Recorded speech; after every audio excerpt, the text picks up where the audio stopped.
Video में बताएंगे आपको कि आखिरकार उद्धव ठाकरे की वो कौन सी गलती थी जिसने छीन ली उनसे बीएमसी की गद्दी, वरना अभी कहानी कुछ और होती।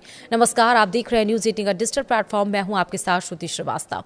मुंबई की राजनीति में एक बड़ा उलटफेर हुआ है। बीएमसी में अब ठाकरे की बादशाहत खत्म हो गई है। भाजपा ने अपने 25 साल का वनवास खत्म कर बीएमसी चुनाव में विजय पताका लहरा दिया है। बीएमसी यानी बृहन मुंबई म्युनिसिपल कॉर्पोरेशन के चुनाव में भाजपा और एकनाथ शिंदे की शिवसेना वाली महायुति ने शानदार जीत दर्ज की।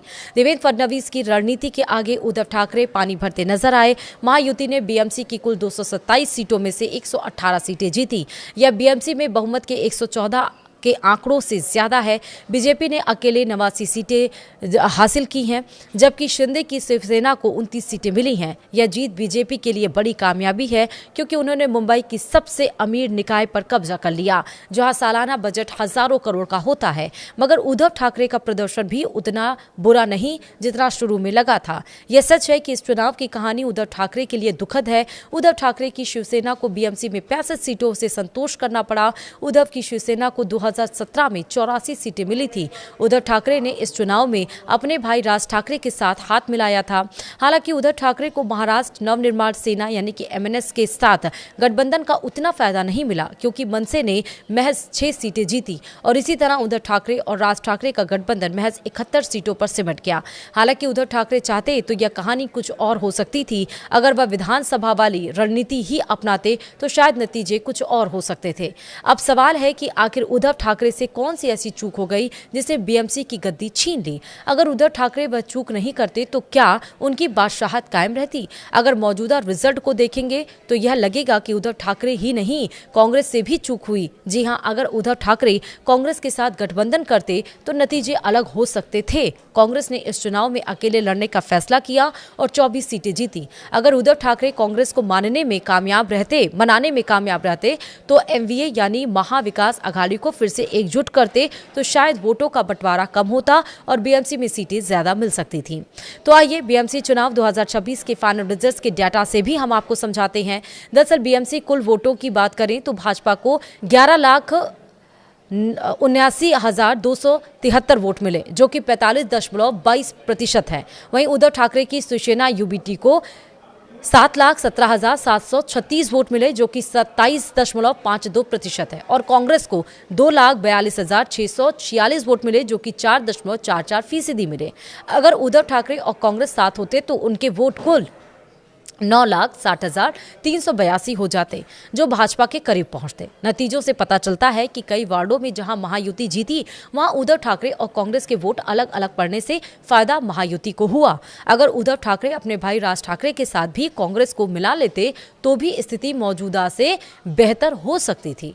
वहीं बीएमसी चुनाव रिजल्ट में सीटों की संख्या से भी हम आपको समझाते हैं। भाजपा 89, शिवसेना उद्धव वाली 65, शिवसेना शिंदे वाली 29, कांग्रेस 24, मनसे 6, एनसीपी अजीत वाली 3, एआईएमआईएम 8 और इसे एक उदाहरण से भी हम आपको समझा सकते हैं। दरअसल मुंबई में कांग्रेस हो या उद्धव की शिवसेना, सबसे दबदबा वाले अलग अलग जोन वार्ड रहे हैं।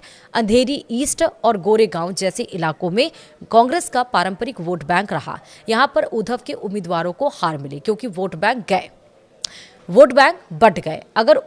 अगर गठबंधन होता तो शायद तस्वीर कुछ और होती और हो सकता था कि 20 और 30 अतिरिक्त सीटें मिल सकती थीं। साल 2019 के चुनाव में एमवीए ने साथ लड़ा तो बेहतर प्रदर्शन दिखा था, मगर अब टूटने से सब कमजोर हो गए। उद्धव ठाकरे ने मनसे के साथ गठबंधन करके मराठी वोट बैंक को मजबूत करने की कोशिश की, क्योंकि राज ठाकरे मराठी अस्मिता की बात करते हैं। मगर उद्धव को इससे फायदा नहीं हुआ, कारण कि मनसे का वोट शेयर केवल 5% के आसपास रहा और उसे केवल 6 सीटें मिली। वहीं कांग्रेस के 24 सीटें और 4.44% वोट उद्धव ठाकरे के लिए बड़ा मौका थे। अगर वे साथ होते तो बीएमसी चुनाव कुल सीटें उद्धव ठाकरे की 65+, कांग्रेस की 24+ और मनसे की 6 से ज्यादा होती, क्योंकि वोट ट्रांसफर से क्लोज फाइट वाले 40 से 50 वार्डों में जीत मिल सकती थी। इसीलिए उद्धव ठाकरे की गलती बस यही है कि वे कांग्रेस को मनाने में नाकाम रहे। हालांकि फैक्ट यह है कि कांग्रेस ने ही पहले एकला चलो रे नीति का ऐलान किया था। कांग्रेस की भी यह गलती थी कि उसने उद्धव के साथ गठबंधन नहीं किया। अगर गठबंधन होता तो नतीजे कुछ और हो सकते थे। हालांकि उद्धव ठाकरे की शिवसेना साख बचाने में सफल रही है। अगर उद्धव ठाकरे मनसे की बजाय कांग्रेस के साथ जाते तो मराठी वोट के साथ अल्पसंख्यक और सेकुलर वोट भी मिलते। रिजल्ट्स दिखाते हैं कि कई वार्डों में जहां कांग्रेस दूसरे या तीसरे नंबर पर थी वहां उद्धव हार गए। मसलन दादर या परेल इलाके शिवसेना के गढ़ थे, लेकिन वोट बंटने से महायुति जीत गई। अगर गठबंधन होता तो शायद उद्धव ठाकरे का गठबंधन 100 सीटों के करीब पहुंचता और महायुति को बहुमत मिलना मुश्किल था। सवाल ये, क्या भाजपा का वनवास खत्म हो गया है? बहरहाल बीएमसी चुनाव में भाजपा ने बादशाहत कायम कर ली है। पहली बार भाजपा का मेयर होगा। बीएमसी चुनाव कई सालों से टल रहे थे। साल 2017 में शिवसेना यानी कि अविभाजित जो थी और ने 84 सीटें जीती थी और उस वक्त बीजेपी 82 पे थी, मगर 2022 में होने वाले चुनाव कोरोना और वार्ड डेलिमिटेशन के कारण डिले हुए। अब 2026 में हुए चुनाव में महायुति ने अपनी रणनीति से बाजी मारी। भाजपा ने 135 सीटों पर लड़कर 89 सीटें जीती, जबकि शिंदे शिवसेना ने 89 पे लड़कर 29 हासिल की। वहीं उद्धव की शिवसेना ने 160 सीटों पर उम्मीदवार उतारे, मगर सिर्फ 65 सीटें जीती। सवाल ये कि इस हार का असर अब क्या होगा? उद्धव ठाकरे के लिए बीएमसी खोना बड़ा झटका है, क्योंकि बीएमसी शिवसेना की ताकत का स्रोत था। 25 सालों से बीएमसी पर ठाकरे परिवार का कंट्रोल था, मगर अब एकनाथ शिंदे और बीजेपी का राज होगा। हालांकि कांग्रेस की 24 सीटें दिखाती हैं कि वे अभी भी रेलेवेंट हैं, मगर अकेले लड़ने से नुकसान हुआ। अगर एमवीए फिर से एक होता तो तस्वीर कुछ और होती। बहरहाल अब उद्धव ठाकरे को सोचना पड़ेगा कि आगे क्या वे कांग्रेस से फिर बात करेंगे या मनसे के साथ रहेंगे। इस तरह से यह नतीजा दिखाता है कि विपक्ष के अकेले होने से कैसे घाटा हुआ। वहीं शिंदे की शिवसेना को साथ लेकर भाजपा को चलने से फायदा हुआ है। वीडियो में इतना ही। नमस्कार।